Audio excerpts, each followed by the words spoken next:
Live, Nicholas. Yep, we Is this are thing? rolling. Is this thing on? Did something was that? Am I wrong? Did you do that with Ryan when you were interviewing him at Fan I Expo? sure did. I And sure he was did. like, "What's going on?" You guys swear a lot for being live. Well, Yeah, dude, being live ain't gonna stop nothing. You yeah, know exactly. Come that on, ain't Ryan. that ain't gonna stop nothing. So, Nicholas, I have to ask you. This is a very important question. How did you feel about the results of our engagement video? You want to talk about our engagement for the video? The- Our engagement video that was shot over the weekend. oh, that engagement. No, no, I'm not trying to pump our I, fucking I, our meager tires on socials. I meant you and I frolicking around the city, being I, shot by the greatest director of all time. yes, I was honored that we were subjects of his work, and yeah, I thought they came out great. I honestly thought we did it better than Arnold and Danny DeVito. That's for damn sure. Well, you know, we pulled it off quite nicely. I must say, while doing it, I'm like, oh, this is gonna look stupid, but then it looks nice. We Yeah, we look we look nice. we That do. was that was fun. Speaking of the weekend, and speaking of our video, our engagement video, and where we were, um we'll get to that in a moment. We had a lot of fun, Nicholas. The Red Sox are now no longer going to win the World Series. They may not ever win a game ever again. I'm not mad about it. Joe Mulvey's not mad about it. We know Joe Mulvey's not mad about it. We know Ryan Parrott's not mad about it. We Yep. even in person, boom, sports talk, Yeah. sports talk. Ladies and gentlemen, boys and girls, listeners of all ages, TLDR Studios proudly presents to you the greatest, the most allergic podcasting team in the world. He is the comic book writer, Nick Friar. I am the sniffling, currently not working Dr. Joe, and together we are the TLDR Comic Book Club, baby. How you doing, Nicholas? I'm doing better than you today, I think, because I'm not the one that's battling allergies. So I got that going for me, which is Oh, nice. it's brutal, effing brutal, Yeah, I don't know how you just get the worst. fucking allergies in August. Like that isn't it usually like April and then May ish, Well, and so then it's all different. September. There's rag. I think it's ragweed season, Oh, right? Because in the springtime, it's like all the new fresh tree pollen, and then you get the ragweed and all that shit. It's just I've either been perpetually sick for 4 months, or I've just had the worst allergies of my life. gotcha. And Well, let's see if the the honey fact makes that a difference. I'm gonna be smashing honey, Yeah. right? Smashing honey, spoonful of honey every day. Mm-hmm. All my gains are gonna be out the window. We don't want to go against that because then you're gonna stop getting those compliments that you're dying about. Well, I'll tell you what. I took a screen cap from that video that Billy took. I was looking quite nice in a particular shot. Oh, I actually went, hey, I actually look good there. new profile pic maybe. Uh, Jesus. yeah, yeah. I thought about it. You're gonna blast it everywhere. No, I sent it immediately to my wife. Oh, So here you who go. This is a our picture of me you can actually show people. our wives did approve of our engagement photo shoot, which is very heartwarming. I really appreciated that. I wasn't sure. I knew how my wife was gonna feel about it, but I wasn't sure. Yours is. She doesn't like me that much, so I was just I wanted to make sure She is for the her. jealous type. She is the jealous type. That's for sure. All right, we got a lot to get to today. We will talk a little bit about Boston Fan Expo in a moment, but a quick reminder for everybody, if you're new to the program, make sure you subscribe to one of our audio channels. If you're watching us on YouTube, of course, subscribe there. We get a lot of stuff over there as well. We put a lot of preview pages out with our analysis on the books as we dig into some of these throughout the course of the week. But we also want to make sure to subscribe to one of our audio channels. We're talking Apple, Spotify, Audible, Amazon Music, all those places. Make sure you subscribe to one of those channels because that's the only place you're going to find our Friar Side chats, which are conversations with creators across the industry. And if you've been around for a little bit, usually when we go to one of these cons, we usually try and walk out with a couple of at least loose commitments to potential Friar Side chats. But the thing is, we never know when those are going to happen. So you never know when those are going to happen. So make sure you subscribe to an audio channel so that gets delivered right to your listening device. And you're going to get everything else too. You're going to get the mainline episodes. You're going to get what's new. Any other special episodes that we may do, you're going to get them right there. And while you're subscribing to one of those audio channels, please leave a 5-star rating and a review. 5 stars only, otherwise you're going to learn the real meaning of Tenacious Doc. But today is a special episode. It is a mainline episode, but it is also the 13th trade, which I think we only did one of these last year. So for, again, those new to the show, this means Joe's going to have a recommendation like he does in every other mainline. I'm going to have another recommendation. This is our 130th pair of recommendations. Kind of crazy when you think about it. It's 260 books that we've recommended to everybody. And there's a lot of books that you and I both read, so we don't discuss them. We could, it's insane. But after that, then Joe's going to have a book that I've discussed before that he's going to share his thoughts on, and then I'm going to do the same as well. And now we are trying to guess what book the other guy is going to be talking about. We have a little scoring system set up. We didn't keep score for the first 10, but Joe won because I never got one right, and he got at least one right. This time around, I don't think either of us have scored a point, Joe, right? Am I correct in that, in our new scoring system? Neither of us have gotten one right? I'm pretty sure I've gotten one right. Okay, you might have gotten one right. Well, I'm pretty good. I'm pretty good at nailing this. We're only on our third one, so I can go back and check the tape. You know what? I think you might be right. But either way, you won last round. Let's see how this round goes. We got a lot of room left, and we'll get to that in a little bit. But first, you were at Fan Expo all weekend. I ended up showing up on Sunday. I had a great time. We talked to some creators who we have not met previously. We talked to some of our buddies who we've had on the show quite a bit, seen in person quite a bit as well. Always good to catch up with them. How did you feel about your Fan Expo experience, Joe? It was great. It was odd. So there was a Fan Expo a few years back that you did without me because I was away. They had moved the date and I couldn't make it. You were there by yourself. And this year, for 2 of the 3 days, I was there by myself. So it was weird. Fridays are always great because I bring my daughter with me, and as she's getting older, she's getting more and more into it. Even though like her thing is, she's Pretty really hate machine? into yeah. She's really into anime right now, and she loved the cosplayers. Right, she was Nice. like that sort of aspect of the world was really fascinating to her. So it was fun. But it was great catching up, with Tony and Ryan, who, we've had on the show numerous times, who we've met in person, numerous times. So it was a lot of fun. It was a lot of fun walking the floor, getting some content, which is always fun. And then Sunday, we met up finally, and you had a blast. Tried to lock some shit down, so we had a good time. Real quick though. Ragweed pollen season typically starts in early August, peaks in mid-September, and ends the first hard frost, usually through October or November. So Wow. ragweed is kicking my ass right now. The Doctor Minute on TLDR Comic Book Club. Look at that. Who saw that coming? But what was I gonna say? So on the note of the this weekend, Joe did a couple of like mini Friar side chats, but also I wasn't involved, so they really shouldn't be called mini. You pull people into the doctor's office, I guess is what we could call those. With those two conversations, one with Tony, where we did a little catching up with him, and then a little bit with Ryan as well. We'll be talking with them at some point, probably by the end of the year for the pair of them, because they got stuff in the hopper and everything like that. Always good to check in with both of them. But yeah, if you guys are like, hey, I haven't had a Friar side chat in a bit, go step into the doctor's office over on Instagram. We got a couple of interviews there that Joe did a really nice job with. But that is not all we got going on. We also got an early look at a book. I'm talking about it this week. Joe's going to do his early look for the book next week because you got a little bit of time before this thing comes out. And it's That Texas Blood. Hell Comes to Allison.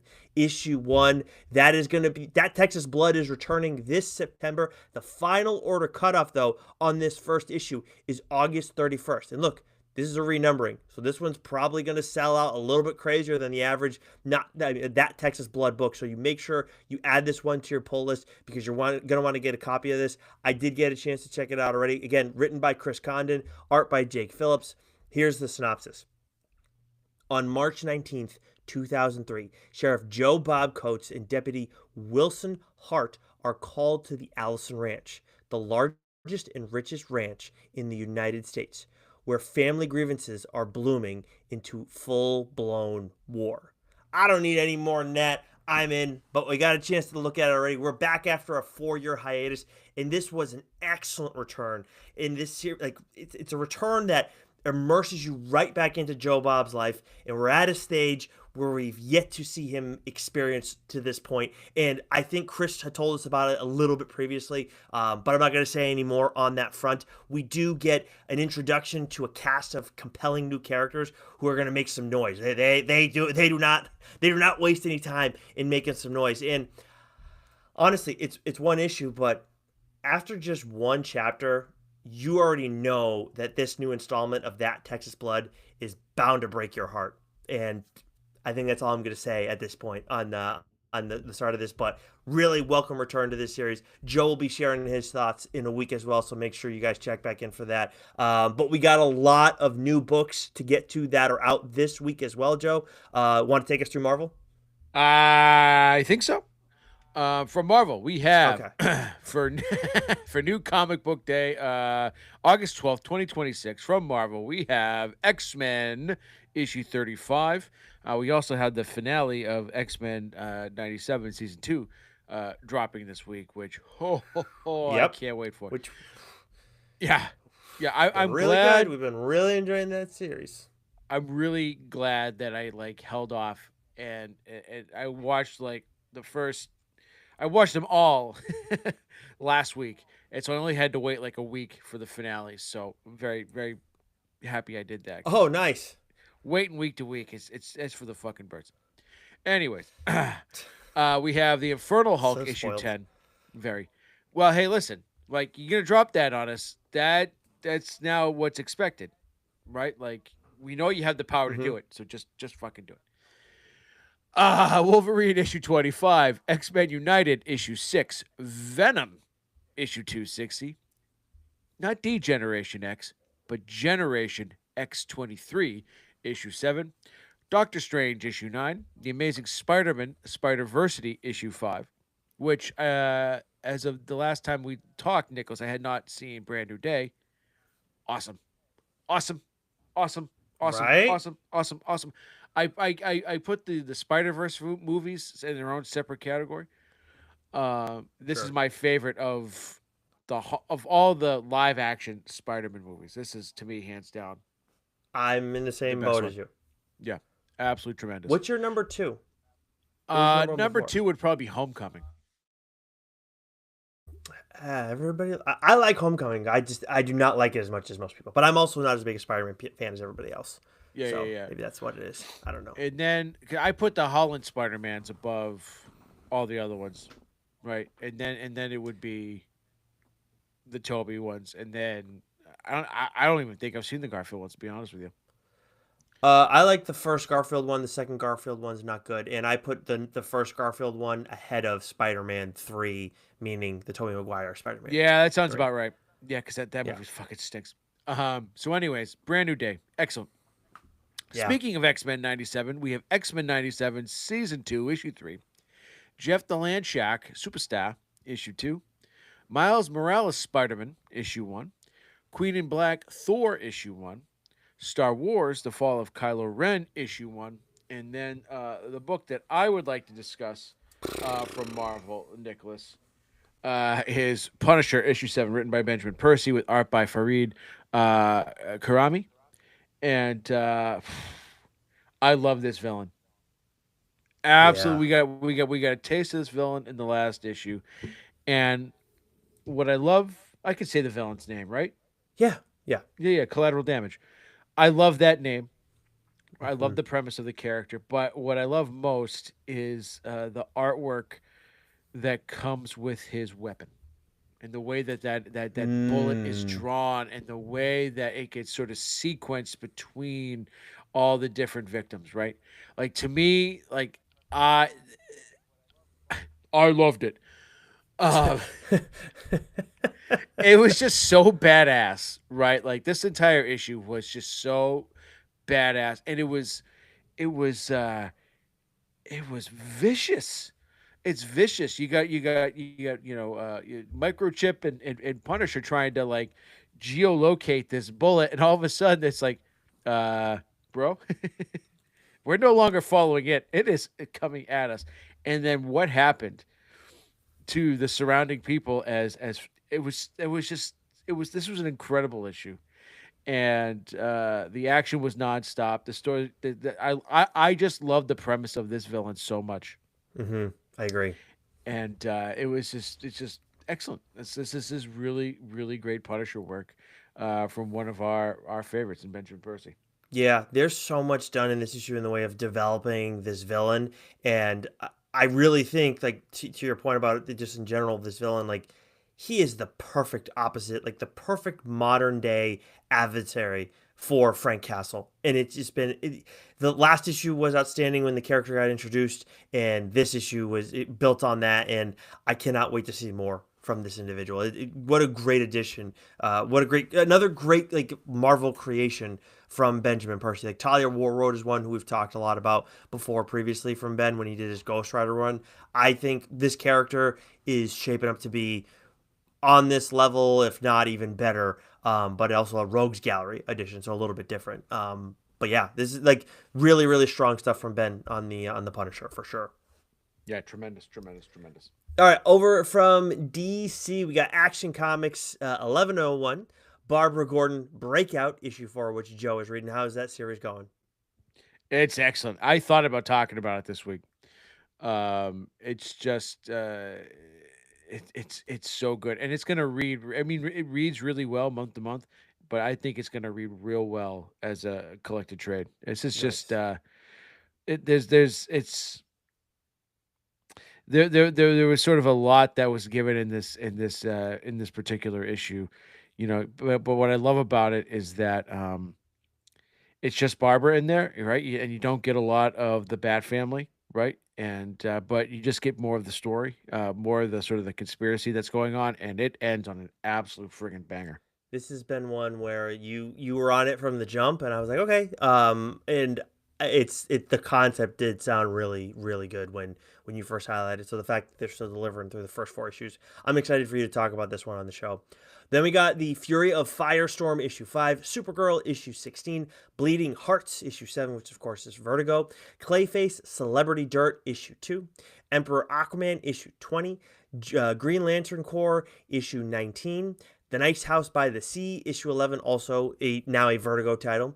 And Batman and Robin Year 1 Dynamic Duos, issue 1. And then we have Absolute Batman. I think you guys may have heard of this book before. I'm not sure. The 23rd issue is out this week. Of course, written by Scott Snyder with Nick Dragata on art. And this issue was a lot like a. This issue was a massive one for Absolute Batman as a human being versus being like a vigilante or a hero type. And with this character, there's been a lot more emotion than his main continuity version. That's been present for a while, but in this issue, there's a heavy focus on this one, very much on the surface. And I feel like the way we're seeing Bruce kind of evolve in this world, like we're seeing a lot of separation from what his mainline continuity would bring to the table as just as a person, never mind what he does as a hero. Like we've seen all that stuff. Like everybody loves to talk about like when he like yeeted the Black Mask kid off that yacht. Like yes, that was a lot of fun, and obviously this character isn't afraid to get particularly violent, especially when compared to his main continuity version. But from an emotional standpoint too, where main continuity Batman generally is more composed, as much as he does have emotional stuff, it's all very much like buried deep down and it's very small. And a lot of times the only times we'll know as readers is if like an Alfred or Dick Grayson, like somebody who knows him like the back of their hand, like knows he's having a moment and they kind of help like highlight it to us a little bit. In this case, it's all on the surface with this dude. It is it's at the forefront, and it's kind of more react first and then think later. And I really like that for Batman because he's still a very smart character, very smart individual. But the character building with this version of Batman has been a lot of fun. And from this issue, I'm very excited to see how things continue to evolve as he has all these types of reactions that he's having with. And I'm trying to not say too much specifics, but certain things happen in this issue where it's like, we'll see how that works out for you. It sounds like we had two very different reactions because I don't think I've ever despised this character more than I despised him in this issue. And Okay. that's not and it's not like, oh, like I didn't like the book. No, no, no, no, no. He's written that way. It's supposed to be that way, right? Mm-hmm. You can almost kind of see how the character arc is going to go, right? And there was a sequence of panels where I was just like, fuck you. I'm with them, right? Mm. Fuck you. Well, And that's fair. I don't think that's unfair. I just love that choice from a writing standpoint. It makes so much sense well, for the character. yeah, so when I say that, it's like when you watch wrestling and you really, really hate the villain, right? You really, really hate the heel. You're supposed to, right? And in this case, I think that's exactly the how the reader is supposed to feel, right? And that's a testament to Scott and how he's writing the character. And I think, like I said, I think it's is all part of that character arc, right? You want to see, we're going to see our characters at high points and low points. And right now, I think we're seeing Bruce and Batman in an absolute low point. Yeah. Um, and and uh, and I think I think we're supposed to despise him, in that Yeah. moment, and because it's going to set everything else up, right? And so you're going to see who his true friends are, and all that. So excellent, excellent stuff. Yeah, I could not agree with like your view of it more, and that's why I liked it. Like it's just because it's just like it's not this isn't the normal Batman, and that's a lot of ways where it's been so good because it's like it's similar stuff, but it's so different too. But anyways, we got Image to get to, and oh boy, this is we used to have to fight to not talk about three Image books in a week, and this week it was like impossible not to do it. Yeah, I just have a question. League of Comic Book Geeks keeps saying that Dork is out, right? But we did not get a review copy, so I would say, folks, look for Dork. If it's not out, don't stress. It was probably a mistake. But if it's out, grab it. I know I will. This is why Uh, you add these things to your pull list, so that way you know, and that way you don't have to worry about it.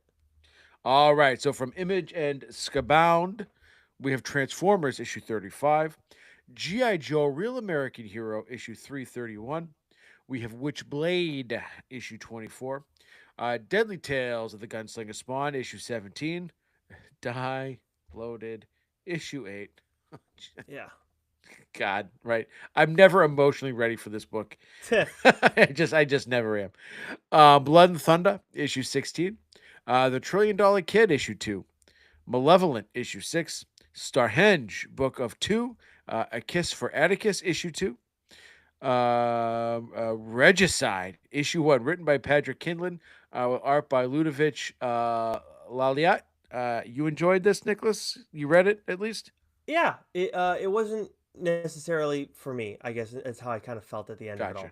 By the way, Dork is out this week. I checked Brett Bean's Instagram, and I went and just checked the folder.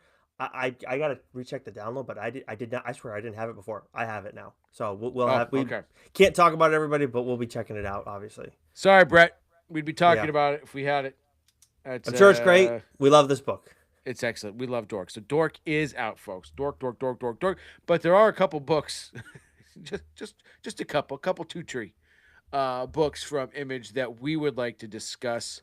Why don't you kick us off here, Nicholas? Because you're Yeah, talking about two of the three.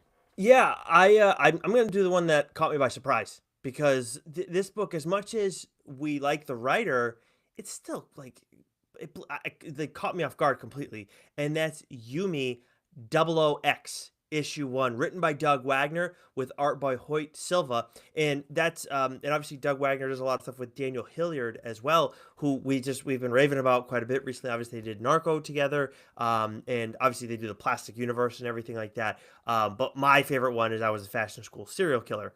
And I saw this and I was like, okay, I mean, I'm going to check it out. Doug Wagner's writing it. It's got to be interesting. And I'm not as familiar with Hoyt Silva's artwork, but let's see what it looks like.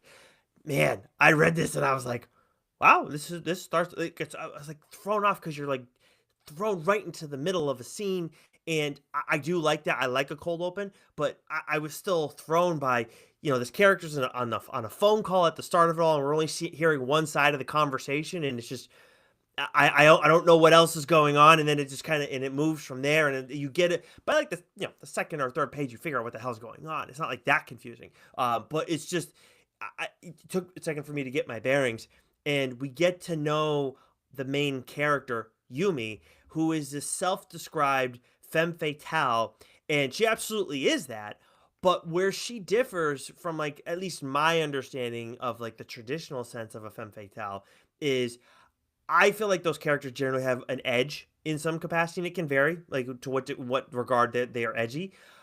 This character feels very eccentric because she is absolutely friggin' brilliant. Like she's a great fighter, very adept in that regard, but she is so smart, and it's just like everything's a game to her. And you get that from again, like from the very jump.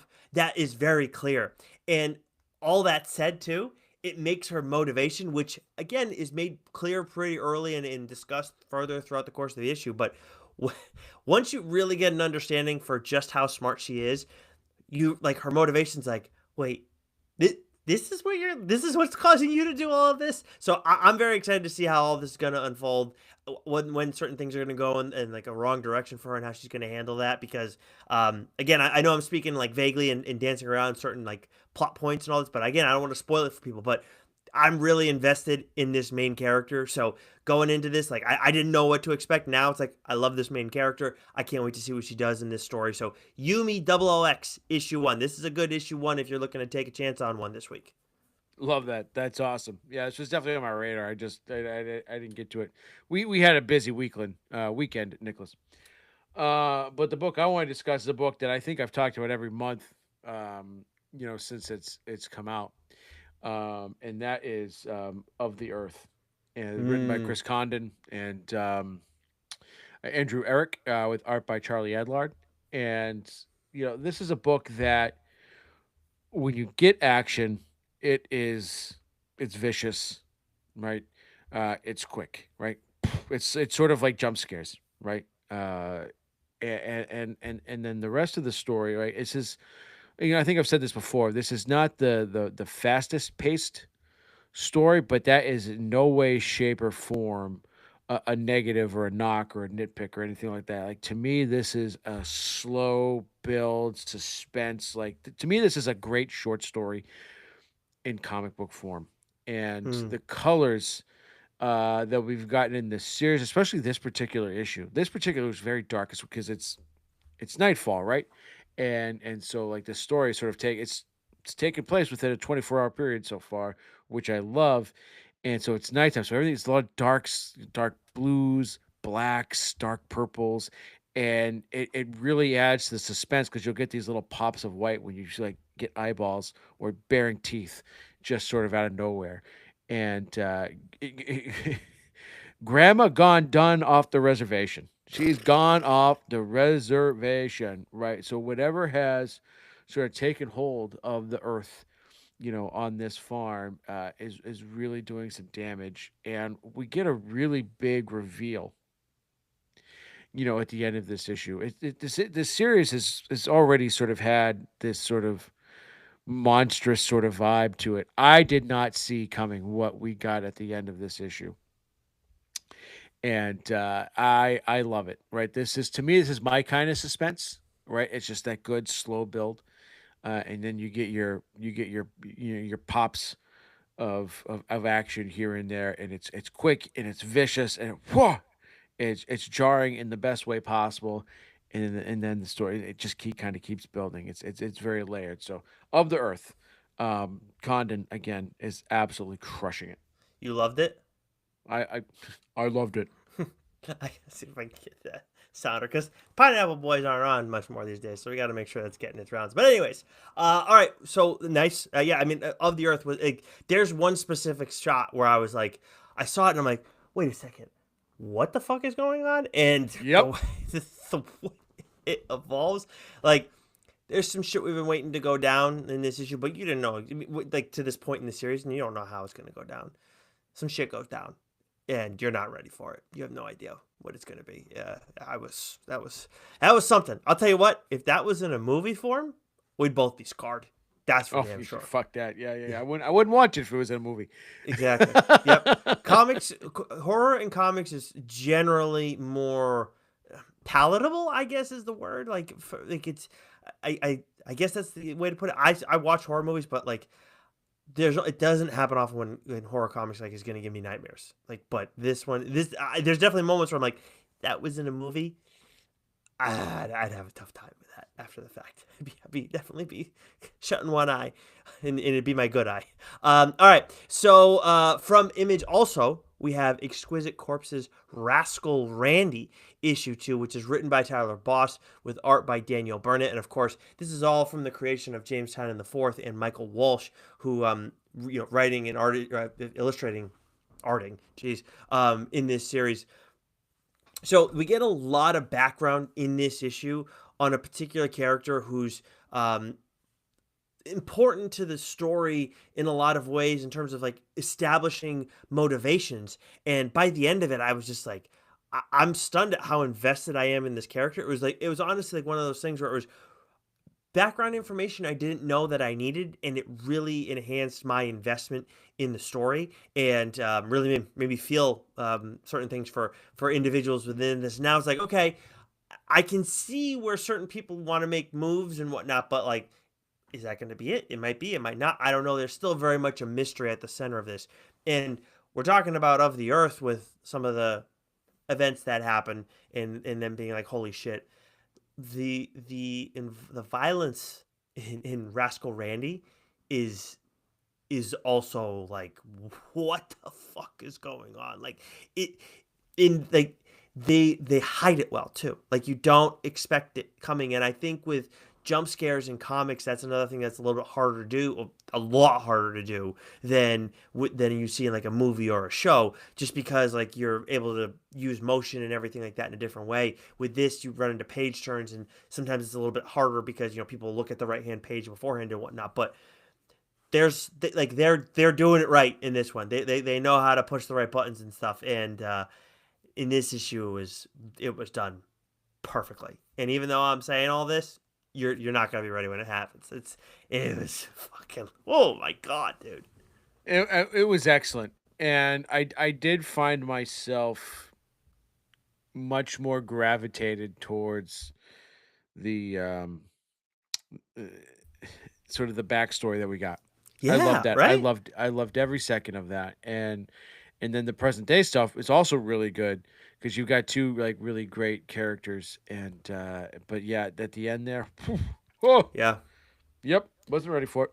really, really nice balance of past and like flashbacks and present day stuff. It was we got a little bit of the flashback stuff I think in the previous issue, but I can't remember quite as well. But in this one, it was great. So yeah, so I remember liking Rascal Randy issue 1. I thought it was really good. This was even better. This was significantly stronger. So I think if you like that first issue, you're in a good spot going into this next one.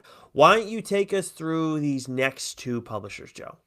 Okay, from Boom Studios, we have Power Rangers Unlimited issue 2 and Gastronomique, Gastronomic. There we There you go. go. I Yeah, got that. Gastronomic. I believe it's a body horror book. We talked about this on the solicit. Oh yeah, that's Yeah, right. yeah. Yes, yes, yes. You were out. Gastronomic issue 1 out. I'm glad I was able to mentally work through the pronunciation though. That was it took me a few minutes. Proud of you. Thank you. And then from a Dark Horse, we have He-Man and the Masters of the Universe, issue 6, The Shaolin Cowboy, Styling AI Live, issue 2, The Beast of Borkin, issue 2. Did you hear about Mimi Green, issue 3?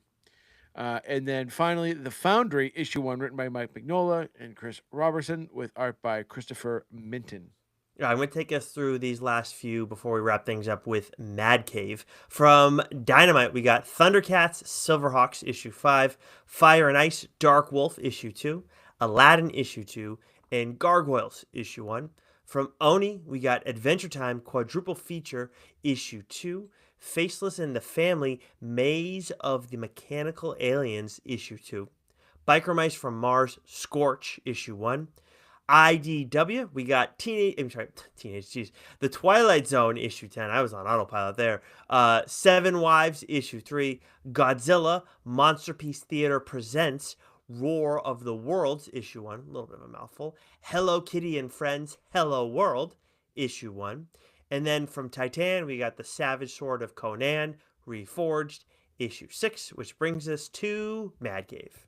Mad Cave Studios. We have Flash Gordon, issue 19. Planet Atmos Exordium, issue 4. And then the last book we're going to talk about before the next book that I talk about, Nicholas, is Honor and Curse Eternal. This is issue number 5, written by Mark London with art by Jaime Infante. And, I love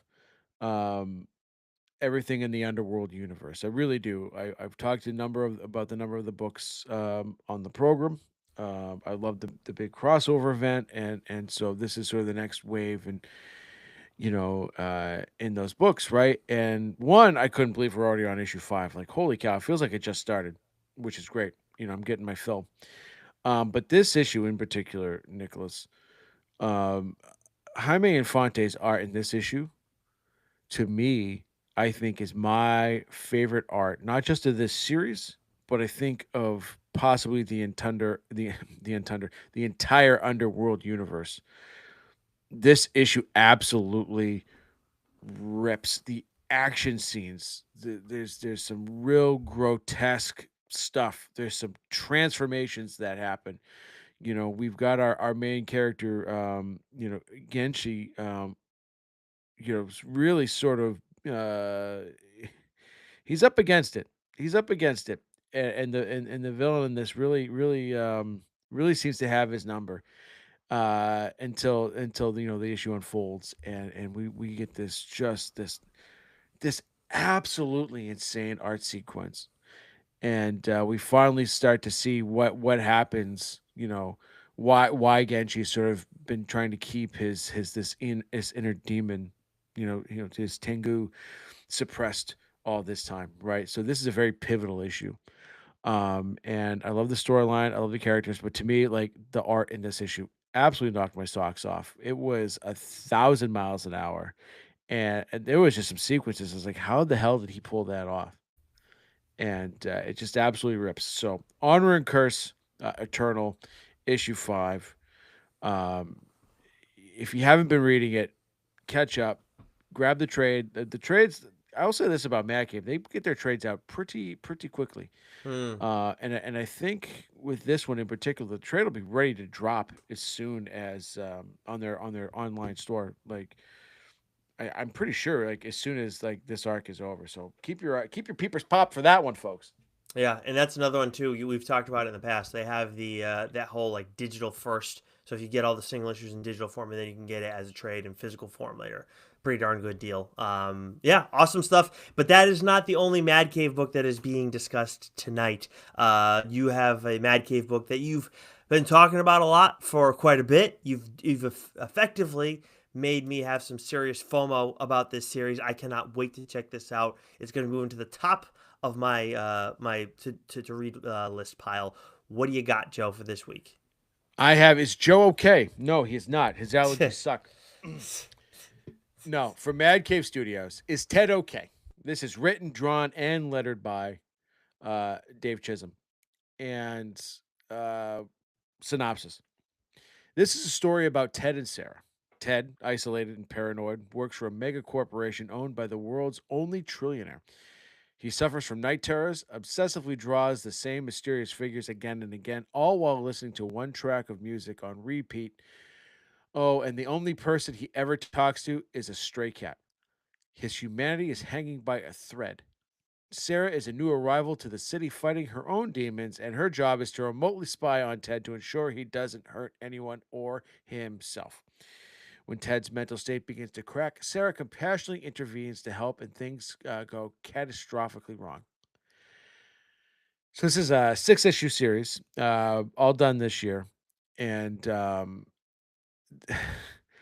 this is a book that I had my eye on because I follow, or I follow. We follow, right? Yeah. Dave on TikTok, and so he uh and kind of going back and forth with him a little bit, like, found just how difficult these videos were for him to make. But he was because he's also a musician, and so he was making these TikTok videos to various songs from Radiohead's OK Computer, which is one of my all-time favorite albums. I know that album start to finish like the back of my hand. And so like it was him playing every instrument, and it was also him animating, the Wow. song, right? And it was just like, I don't know, I connected to that. And so then when I started seeing like him starting to promote like his new book, Is Ted Okay? Like Dave has a very unique art style. He was the artist on Plague House, which I absolutely loved. Right, again, he's got this sort of really sort of sketchy, gritty uh, rawness, to his art that I think plays very well to certain types of storytelling. And Plague House is one, and Is Ted Okay is another. And the fact that he was writing and drawing and doing the letters, right? It was just all like this was unity of vision, right? Like it was all him there. So it was nothing felt out of place. Nothing felt sort of off key or out of tune there.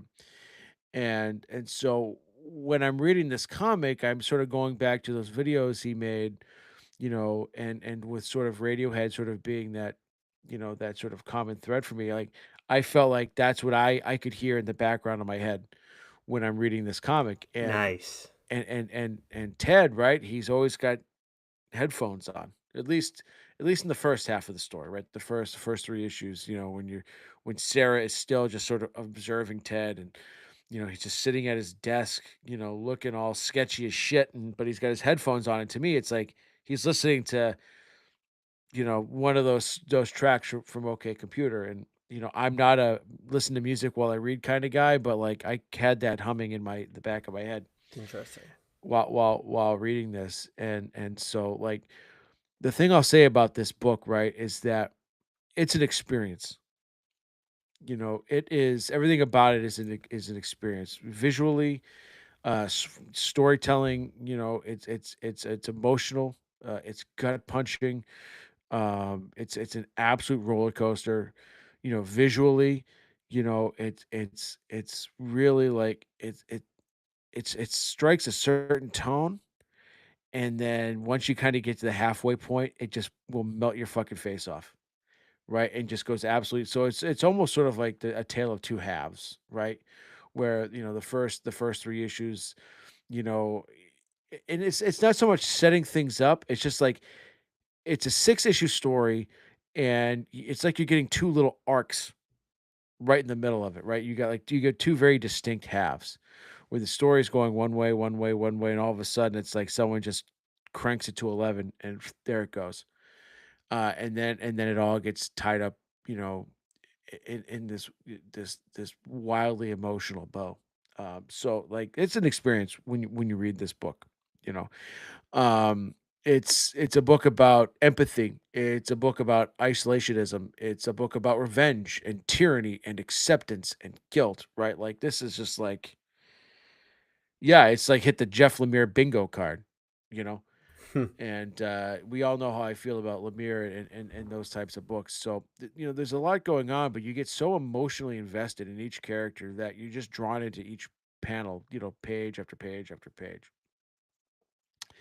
And so, like the overall vibe, it's like you're in this sort of dystopian future, right? And it's a synopsis, said there's this world's only trillionaire, Noah, and he's it's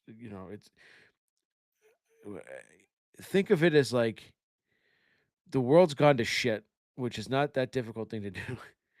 And we all work for Amazon, and Jeff Bezos is our overlord, right? But like he's got a very sort of like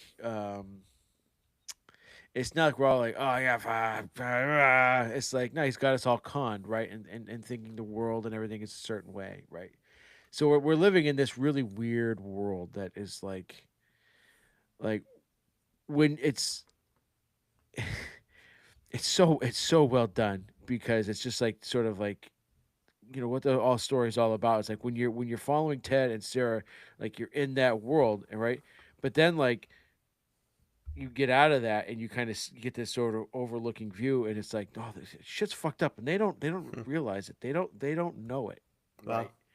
And so, you know, we get this character Sarah, who in the first issue, she's the narrator, but it's almost as like she's like talking out loud. It's like she's like doing a verbal sort of journal, right?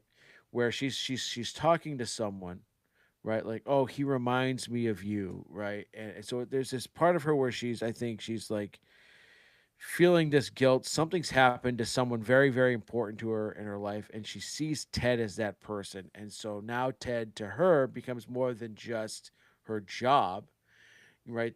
She connects to Ted. She can never let Ted know, of what her job is, right? Because Big Brother is always watching you. Doesn't if you know Big Brother's watching you, it defeats the purpose, right?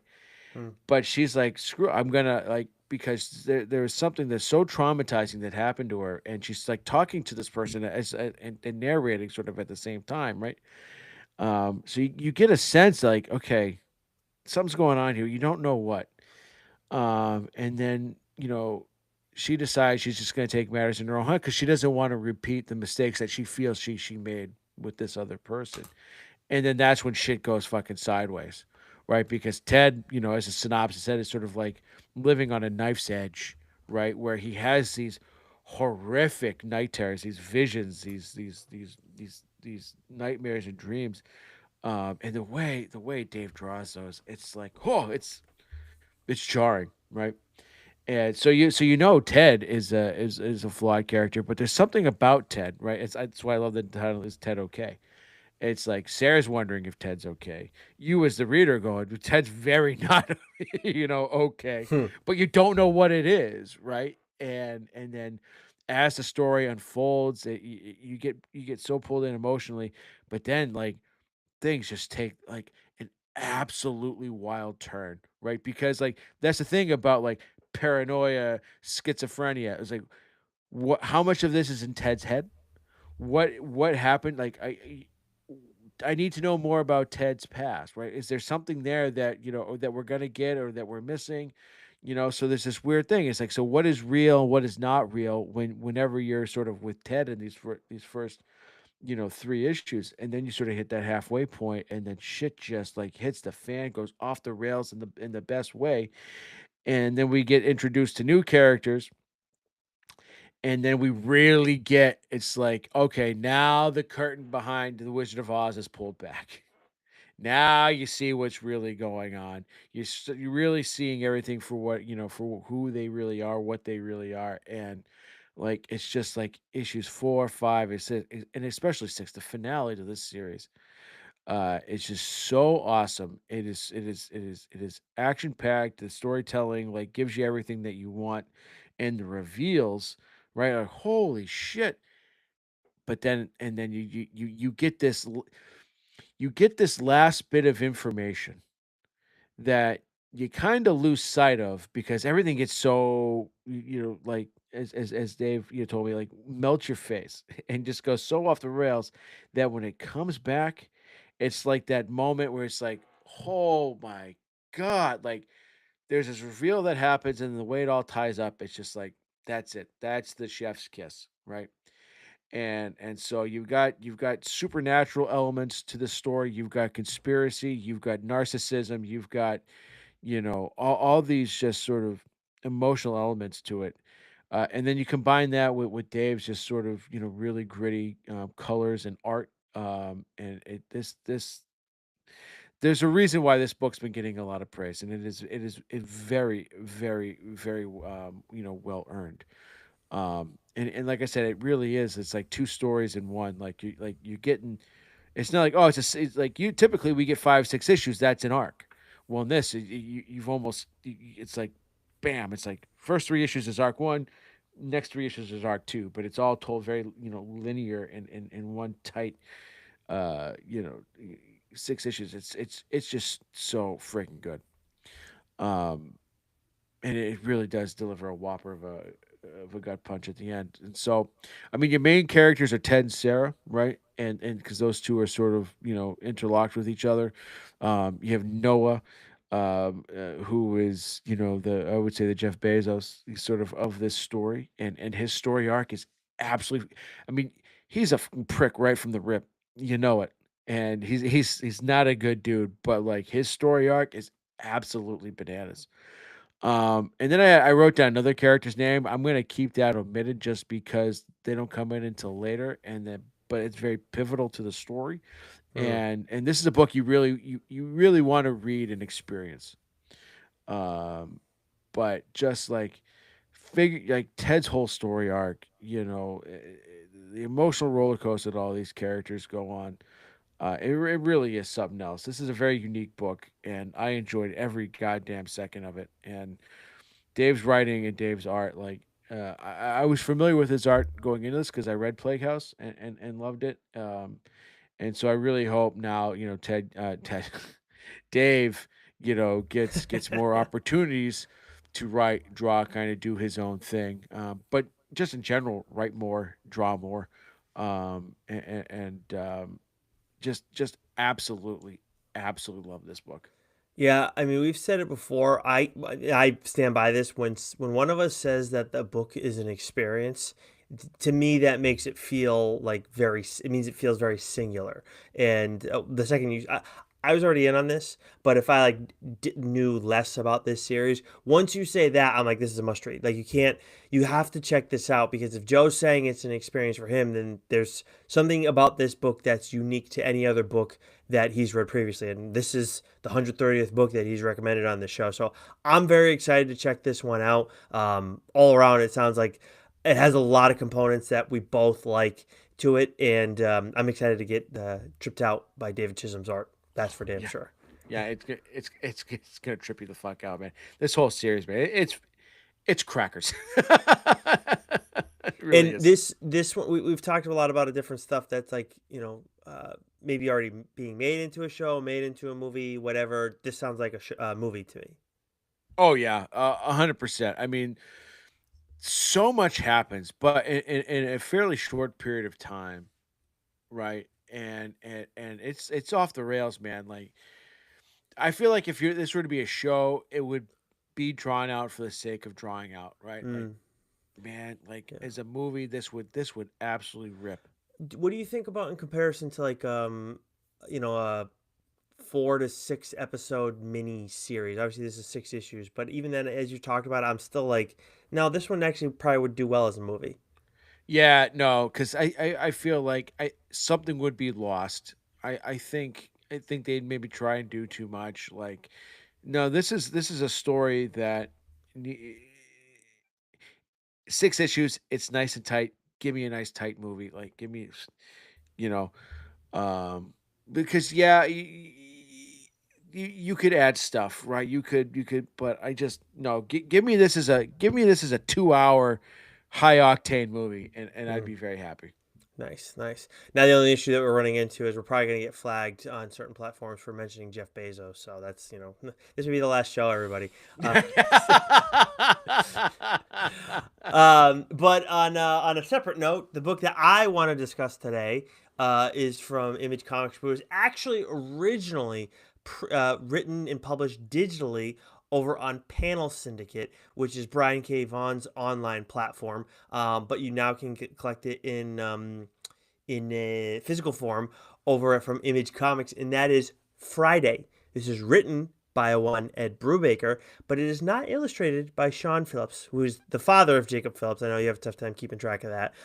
But the artist on this is actually Marcos Martin, who I believe is Brian K. Vaughan's like co-conspirator over at Panel Syndicate. The colorist on this series was also Munsta Vicente. I could not find the letterer. Brubaker may do his own letters. I'm not sure, but it wasn't even at the back of the book. This book, well, look, hey, it's Brubaker. It's over on Brian K. Vaughan's Panel Syndicate, all this different stuff. I actually did not find this on my own. This was put on my radar by Veronica Howell, who is a friend of the show and also one of the editors of Scott Snyder Presents The Cloakroom. She recommended this to me. I still, honestly, Joe, I have the note still that I made when we were doing like a call about Widowmaker, and we were like waiting, I think, for Jerry to show up for the chat, and we were just talking about different stuff that we like, and she said you have to check out Friday by Ed Brubaker, and I finally did it, Veronica. Took me long enough though. I thought you were gonna say Veronica Vaughn. No, that is not who it is.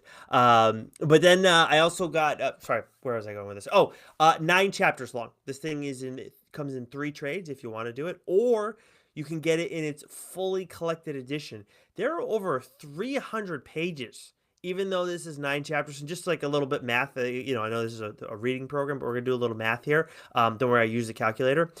So normally a trade has 20 or 22, sorry, a single issue has 20 or 22 pages in it, which means that 9 issues is going to be like 180 to 198 pages on average. This thing has 300 pages to it. So these, like, if you get them as trades and get it 3 issues at a time, I'm assuming that's how they were all broke down. You're getting plenty, trust me. But this, like, you can get it all collected, and it's going to be nice, and that's going to be a thick one for damn sure. The synopsis: Friday Fitzhugh spent her childhood solving crimes and digging up occult secrets with her best friend Lancelot Jones, the smartest boy in the world. But that was the past. Now she's in college, starting a new life on her own. Except when Friday comes home for the holidays, she's immediately pulled back into Lance's orbit and finds that something very strange and dangerous is happening in their little New England town. This is literally the Christmas vacation from hell, and neither of them may survive to see the new year. Now, we used to do like holiday themed books, around Christmas time. This would have been a great one to save for that, but honestly, Joe, I was like, I should check this one out. I haven't done it yet, and as soon as I read that first chapter, I was like, nope, I'm not waiting around on this sucker. This one's coming out right now. So main characters in this one are Friday Fitzhugh and Lancelot Jones. There's also Sheriff Bigsby, who's I would say by far the third most important character who I can bring up that isn't at all spoilery. There are some other key players who come into the mix, but those are the only three that I want to mention in any capacity. Sheriff Bigsby is the local law enforcement who brings like Lancelot Jones and Friday Fitzhugh on his cases. Good dude, not a genius. And you can be like, well, he's asking kids to help him out. Lancelot's a pretty smart dude. He gets picked on other kids in town because of how smart he is. You know how it goes. Like, he's so much smarter than everybody else to make them feel insecure. I mean, that's your life, Joe. So it's I'm difficult. very insecure. I was talking about the smart part, but sure. The only friend that he has in the world. I mean, yeah, he's friends with Sheriff Bixby, but it's really Friday. That is his only friend. She is our main character, and she is smart in her own right, and she's smart in ways in which Lancelot isn't. That's for damn sure. But she originally is employed by Lancelot as his muscle because she saved him from some bullies, and she becomes his muscle. She becomes his partner in solving crimes.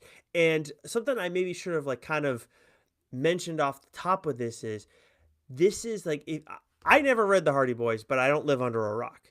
And you see enough of the covers and everything like that.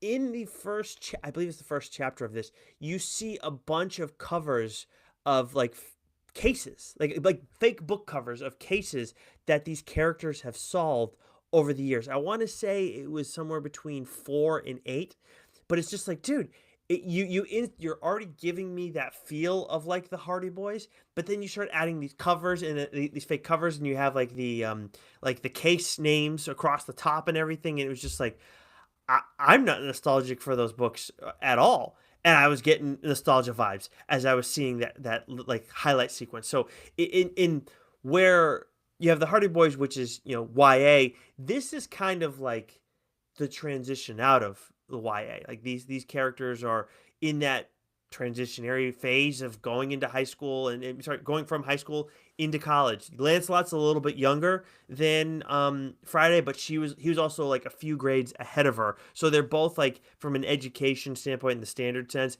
they're both like freshmen in high school. Essentially, he may be, you could argue, he's like freshman in college. You could argue he's maybe more like a junior in college. But this also feels so up Brubaker's alley because it's like we're dealing with this crime stuff and it has this very grounded feel to it. It's honestly like a cousin to the Reckless books. But again, like it's like if you've never read a Reckless book, you don't need to read that. But I think if you like the Reckless books, this is something you should be checking out. That's like the easiest way to kind of pitch this book to you if you're at all considering it. But also, Brubaker, you know what you're getting. From an from a writing standpoint, I was thinking about like as soon as I started reading this, I was like, okay, this is like the first chapter, I'm like this is great. Second chapter, awesome. Third chapter, I'm like, nope, I can't talk about anything from here on out because once you finish that third chapter, it's like the game changes massively, and I'm not gonna say any more than that.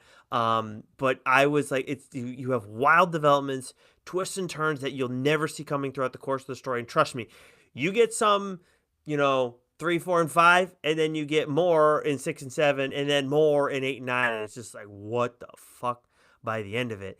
And it's such, I mean, look, with Ed Brubaker, obviously you expect amazing attention to detail. He's a great writer, and he makes every second on the page count. And there's so much stuff where it's like, oh, this is an innocuous thing that like it's relevant to what's going on in the moment, and yeah, it'll probably have something to do with something later on, but you forget about it. He always like that's one of the things that he's so good at is like he gives you this thing and you just don't think of it until you need to think of it again, and then it's like bam, like that was there before. I can't remember where it was, but I remember seeing something along those lines.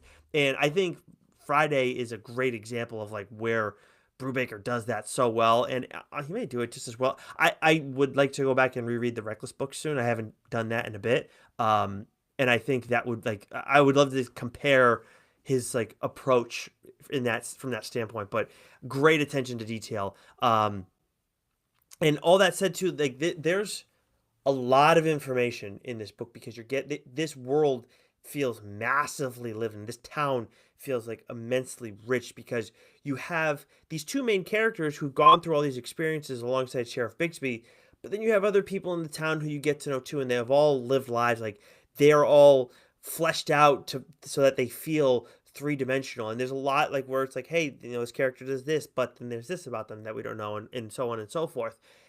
As much as we're getting all that information, and there's a lot of narration, which I will get to in a second, this book moves at such a quick pace. And I read this over the course of a weekend. Like I decided, oh, like I'm gonna read this on I think Friday, the week before doing this. I was like, oh, I'm gonna check this one out finally. I read three chapters, and then I read the rest on Sunday, and it was just like, dude, this is so damn good. But I will say I could have finished it quicker. I was just like, I don't want this to be over. I had to like put it down, walk away, go read something else because you're gonna inhale this thing and you're gonna be like, fuck, I can't believe it's over already. I really, as much as I enjoy a good show binge once in a while, I do want to like, I'm not necessarily of the mind of let's do it all in one night. I used to do that in college. Now it's like 1 or 2 episodes a day. Obviously who has time to do a 9 hours of shows anymore. But an episode or two a day I can do. With a book, I find it a lot easier, like when you're engrossed in it, to just finish it. But it's just, if I'm enjoying the experience, I don't want that to end so quickly necessarily either, because I don't reread books that quickly. I'm only just really doing it more now than I had been when before I hadn't. Narration, I talk about it a lot on the show, and it's to me it's very important because when it's done well, because first of all, in comics you don't need to necessarily do it. It's not like prose where obviously the book doesn't exist if you don't have narration. In comics, it doesn't necessarily need to be the case. You can be all dialogue and all the writing can be just in conversation with the artist, and then that comes to life on the page. When you do narration, I'm like, okay, you're doing narration. Usually it's first person. Let's see how it goes. And this was third person, which again like adds to that throwback kind of feel for me, because I do think a lot more stuff. I feel like when Lauren and I have talked about different literature stuff, like something that's come up is people don't like books that are in third person as much anymore. Apparently first person is very much preferred. I don't know if that's always been the case, apparently it's a thing now, at least. And in comics, I do associate that with older books, and that's not necessarily a thing that I think is a good thing. Um, but again, not again, like you respect the past, and we wouldn't be here without a lot of those awesome books.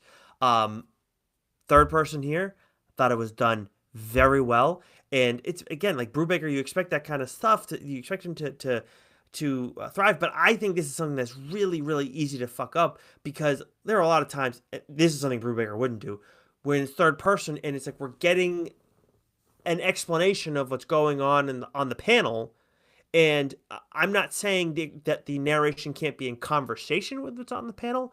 Um, like even when I did it, like it's like I'm trying to think about, okay, this is what's being seen, but what else needs to be understood about what's happening with the art? And then in this case, we're getting so many layers about Friday, especially in her thought process and what she might be like having to consider and what may be coming for her, whatever. So it's an interesting like it's different in a lot of ways than I'm used to from a narration standpoint in comics, and it works really well. So I think that was it was absolutely additive to this story. I think now looking back on it, if there was just like, I mean, there's a lot of silent panels if you don't get any narration in this story, and I think it would have been like interesting, but it would have been like, huh, that's a choice. I don't know how I would have necessarily felt about it without the narration.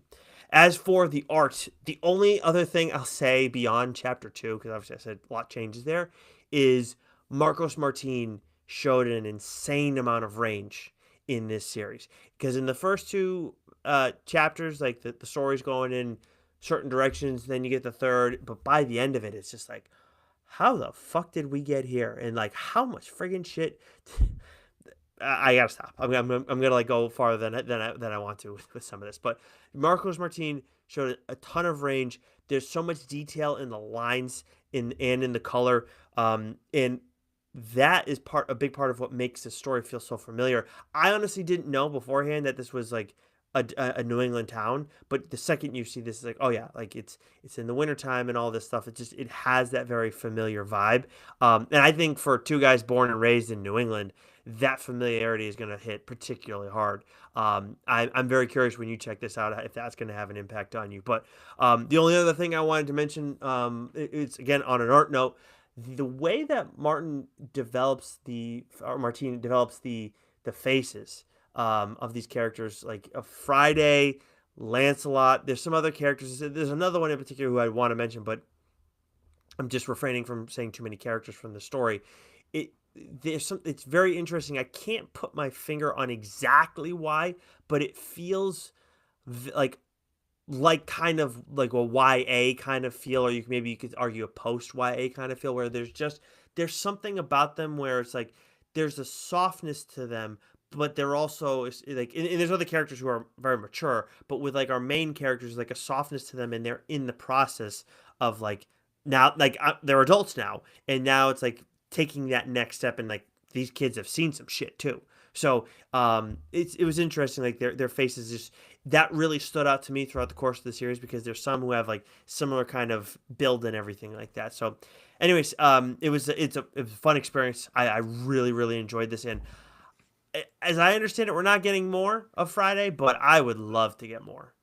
I mean, it sounds fantastic. It sounds right in my wheelhouse. You Oh know, yeah. it was these types of books as a kid that got me to love reading and things like that. And I remember being at my grandparents' house and seeing a collection of my uncle's old, Hardy Boys books and Boxcar Children and stuff like that. So this sounds awesome, awesome, awesome, awesome. It was, and this is like this is so up your alley. You're gonna Mm. love this too. There's like I've talked about a few books recently that have been really up your alley. I think Brubaker's just. I mean, we have we have a lot of crossover in our Venn diagram of the books that we like, but smack in the middle of it is Ed Brubaker, Oh, 100%. 100%, 100%. All right. Speaking of crossover, we got it's time, everybody. It's time. We are at issue 130. So whenever we get to that round number, for those who are new to the show, we actually called those episodes trades. So this is our 13th trade that we are doing in this show's history. So, look, personally, I've read more than 13 of the books that you've recommended on this show. But We do try and keep some a secret. Some we're very forward about, but we keep some a secret and check in, every 10 issues because we're recommending all these books to you guys. So we like to do a little quality check on our partners in crime here to make sure that we're giving out some nice recommendations. But we keep it a secret. So Joe, you're gonna go first. Obviously, I'm gonna take a couple stabs here. I got three guesses. So we created this new system to see if we can have a little fun, make a game out of this. I got three guesses. If I get one of those, if I get the book that you're talking about today in there, I get a point. And then if I guess the book right, I get 3 points. The final answer right. So you're muted, Joe. Oh Jesus. 130 episodes. 130 Yeah, I know. fucking Well, episodes. I can't breathe out of my fucking nose, so I'm trying not to make the audio a fucking I mess for you. appreciate that. Thank you. Thank you. I want to go back and listen to the last trade. I feel like I not only I think I nailed everything. I think I got it right last time. Yeah, I think when you said that, I was like, I think there is one he got right because I was like, what the fuck? Because I was annoyed. It I was think I last. picked a book. I think I actually picked the book you did. You've done that before. This isn't Yeah, that it wouldn't be the I first know. time you've done it. So I've never done it. I think today's the day that changes. All right, my three guesses for you are Sunder, Mark Spector, Moon Knight, and Assorted Crisis Events. Is one of those correct? That was on my list, or that I'm actually reading. Okay. The your I want to make sure that the one that you picked out is Yeah. among those three. Is it among those three? No, You didn't do any one of those three books. That's not the one that you're doing today. no. You've got to be fucking kidding me. This is a I'll, goddamn joke. This is bullshit. I am so. How the so fuck is it not one of these? I thought Sunder was the long shot. I wasn't really thinking that. It's either Mark Spector, Moon Knight, or Sort of Crisis Events, which that one was the latter was my pick. I'm baffled. What the fuck book did you do? so I had four books under consideration, and these four books have been like under heavy consideration for a while. Assorted Crisis Events was a book that I had Okay. earmarked. Okay. Okay. Moon Knight was a book I had pegged. All Right. right. Thank you. Murder Falcon was another book Okay. that I Nice. heavily Nice. considered. Nice. Nice. Nice. Nice. That one surprised me. I like Okay. that. But the book that I went with, Nicholas, um, might be the most beautiful book I have ever laid eyes on from a comic book standpoint. This book, and I tried to, I really did try to pick something that wasn't too far back. I mean, I could get cute and I could Sure. go way back and pick something. But the book that I picked, Nicholas, was written by Marjorie Liu and drawn by Sana Takeda. Wow, you motherfucking rat bastard. I Monstrous. cannot believe you went with this book. He texts me and says, "Oh, 55 issues. That's a lot," which you've done a 55 issue book on this show before. Motherfuck, I can't believe it. You got me. You fucking leads me down a trail. I'm never going to trust you again when it comes to this. You leads me down the trail of the Well, sort of crisis so events. so like and I thought I was pretty clear. Like we were talking about, like, because I was asking you questions about Moon Knight, and I wasn't trying to lead you on. I wanted to make sure that if I was going to do the book, I started at the right place. Damn it. I really, and I will be reading. I will be reading all these books. I really did want to do Right. a sort of crisis events, but I'm just kind of going through, and there's always been something about Monstrous. And then when you talked about it, and then when I had my hands. Now, if you'll probably recall, I can't remember how long ago it was, but it wasn't that long ago. I asked you, I said, "Did you let me borrow a copy of Monstrous? Because I have it here." Mm-hmm. And you're like, "No, I'm looking at it right now." Right. So I can't remember when I grabbed it, but I have it. And so I was just flipping through it, and I'm just looking at it. And Sonic Takeda's art is absolutely breathtaking, Yeah. right? Marjorie Liu's storytelling is absolutely outstanding. And I loved everything about it. And like, and this is no knock on Marjorie Liu. The storytelling comes secondary to the art for me. Mm-hmm. This is just Yep. masterclass, level of, this is museum quality art, right? This is like, Sana Takeda, Stephanie Hines. They're two of the more beautifully distinct artists. Um, that do comics, and so good, Nicholas.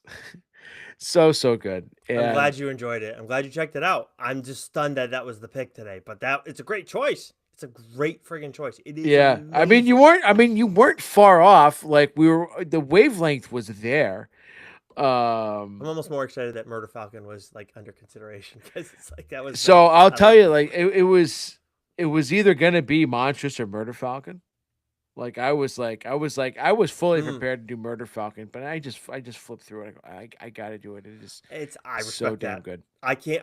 You know? I respect that because the art really is that friggin' outstanding. Yeah. It is crazy, dude, and I can't wait to see this turn into a show. Like there, to me, like for at least for the comic book fans, like it's you got to get that art done right, and I think they can. But like you better make this look as good as it does on the page. And you've got so much going on with all the different factions warring with each other, Oh, and just like the character designs are so great, and it's Game of Thrones esque, when you have all these different, it's a nice call. right, factions just sort of like trying to all outdo each other, and they all have their own motivations, and yeah, it's so good, man. It is so good. Yeah. This should be it should be as big as Invincible when it comes out. Yeah, It yeah, yeah. should be like it should captivate like Oh, viewers 100%. to a that degree. hundred percent. Because you're right, that Game of Thrones comp is a good one. I didn't Yeah, think of it yeah, like that. yeah. All right. Well, God, I really thought today was the day I get on the board. I mean, the fact that I didn't even get 1 point, I'm just like, and somehow Joe's gonna pull a rabbit out of his hat, because or his ass, excuse me, because go ahead. What do you take your guess? Okay, so Guess I have this. three Give me your three. guesses. Yep. Plague House, Okay. Slasher's Apprentice, Mm-hmm. and the book that I would be like, oh, that's diabolical. Yeah, I'm curious. Would be Good Deeds, That's because I'm I pretty sure you bought that book this weekend. Yeah, yeah, I did. I did buy that. I did buy that book this weekend, and as I said, everybody, Joe's gonna pull a rabbit out of his ass. That my pick is among those. Yeah. Uh, so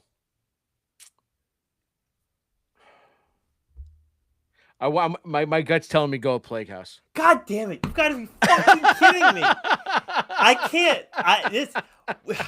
I'm never gonna win this game. Like this is a joke.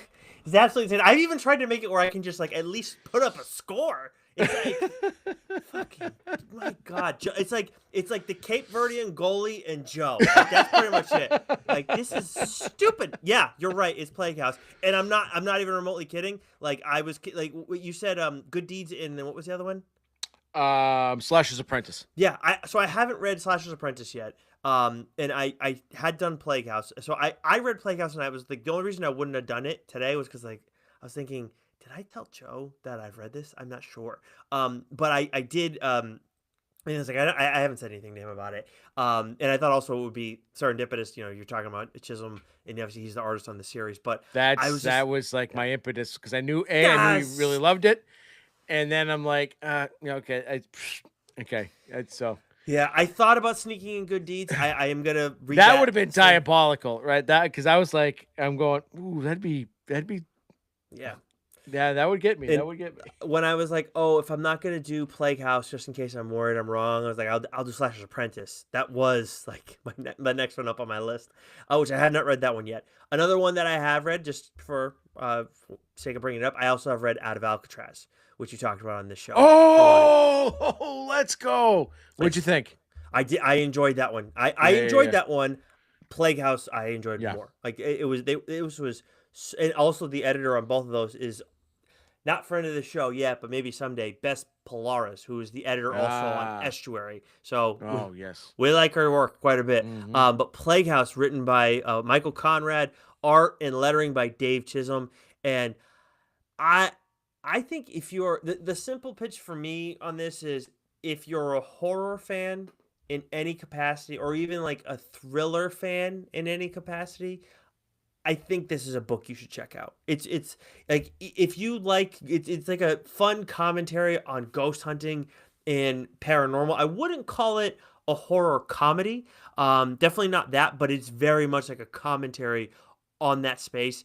And it's not just like, hey, the stuff that happens that's like actually like dealing with monsters or demons and ghosts. It's also like the when you have it like turned into shows and shit, like what's going on with that as well. I loved what they did with the main character, and then like the main trio, I should say, the whole Room 14 team, and Chisholm's art was so friggin' trippy, and it really plays well into the whole bit of like I feel like I figure out what's going on at some point in the story, and then I lose sight of what's going on in the story because, like, wait a minute, what's going on? Like, I thought I understood all this, and then this happened.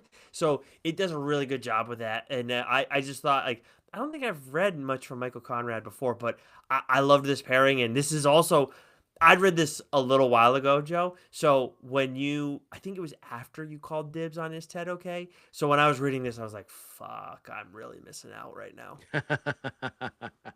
Yeah, I'm looking through the list and I'm like, okay, I know. I mean, I raved about Slash's Apprentice, Yep, which I do need to a- read. and I was like, good deeds, that'd be diabolical. And I go, Plague House. I know it's a book. He at one point said he was having FOMO. Um, I knew it's right up his alley because there's like religious stuff to it, and I'm like, I'm doing Is Ted Okay today? And little peek behind the curtain, Dave is someone we do want to have on the show at some point, and so Nick's gonna want to have read, his stuff. So this would be like a serendipitous moment for him to discuss that book after me talking about Is It Ted, and if we can get Ted, Dave on the show at some point. So it just felt right. I'm so mad at myself. I'm so God, because I think this happened last time or the last time you got it right. It all the math added up, and it's just like this isn't supposed to be a nice, neat story. I'm supposed to make it fucking hard. Like Yeah. I keep trying to make it nice and tidy, There was one other book too I predictable. thought about, right? What? Deadly Class. Because I know you love Remender, right? We both Mm-hmm. love Remender. Mm-hmm. And so Mm-hmm. Deadly Class would have been a good one. Um and The only reason uh so I was like and then in possibly Dark Batman Dark Patterns too, but so I do need to get on top. I went and took stock of like the last 10 because I was like, what was like I just as a quick like refresher it because like okay I know I've done Plague House. I just need to see like in case I'm wrong and I've talked about it already because I was doubting myself. But like I was like Deadly Class. I'm not doing that because I don't want to just read like one volume or two volumes. Like I want to try and read a little bit more of it before if I was to do it on the show. And then Dark Patterns. I was like I need more time with this because that one's 12 issues. So they all of them were considered in some capacity, but the three the honest to God, the three that you picked out were the three I was heavily considering. The only other pivot, and I should have fucking done the pivot. I should have done out of Alcatraz, but I liked this one more, so it wasn't even like a an option in my brain. It's like no yeah, Plague I mean House. I loved Alcatraz, and I think it's because I just like it just sort of like took me by surprise because I just one of those I just grabbed on a whim, right? So like Mm. there was like zero expectation, and like it just something about it just really like, you know what I mean? Like it just kind of spoke to me. And so, I mean, I love that book. It's excellent. And so yeah, Monstrous was so good. I'm not gonna lie, everybody. I was really excited to guess today and finally get a fucking point. Just one. I was like, it's gonna be a roll of dice. It's gonna be or more of like a coin toss for getting the actual one right. Because I'm like, he's talked about these two a lot, and it's gonna be one of them because he's been missing out on the sort of crisis events. And Restorer not Crisis only and Moon Knight, yeah, right? but Both you've those. Like yeah, but the sort of crisis events just won an Eisner and all this different stuff. So it's just like it's God, and then to it not was heavily considered, Nicholas. It's not like it was like, oh, I I know, wasn't but even thinking about I'm talking to the audience right now. it. To not only did I not get either one, like a single point, this motherfucker then goes and gets all of them on his side, and I'm like, and I see how predictable I was, but it still fucking pisses me off. I'm not kidding. I was looking forward to this all day. Like this part of the show, like I don't want to rush through the rest of the show. Like I fun with all of it, but I was like, today's the day. Today's the day you finally get a fucking point. Nope. Big old I goose egg. I honestly there when I said Plague House, like my stomach dropped because I thought you were gonna say Good Deeds. I that really did. I really did. Because like that motherfucker, he's gonna do it. He's would gonna like he's gonna I fucking that is something I would do. I will say I would do that just to fuck with you. But no, I didn't. I was like, no, it's not gonna happen. Oh, God, this must be how Germany felt against Paraguay in the World Cup. God damn it. All right, everybody. No, you know what? I'm just doing the same shit that Ronaldo fucking does. Coming in with expectation, and then just. All right. yeah. That's gonna do it for us today, or this week, I should say. We have. I think we're just doing what's new next week, but you never know. Yes. Make sure you subscribe to one of our audio channels because that's the place you're also going to find our Fireside chats. And those are going to come out whenever because we don't know when they're going to come out. So make sure you get them delivered to you as they come out. They'll get delivered right to your listening device. Leave a 5-star rating and review while you're there. Tell a fellow comic book reader as well. Helps the show out a ton. Until next week, Joe. Keep guessing, baby.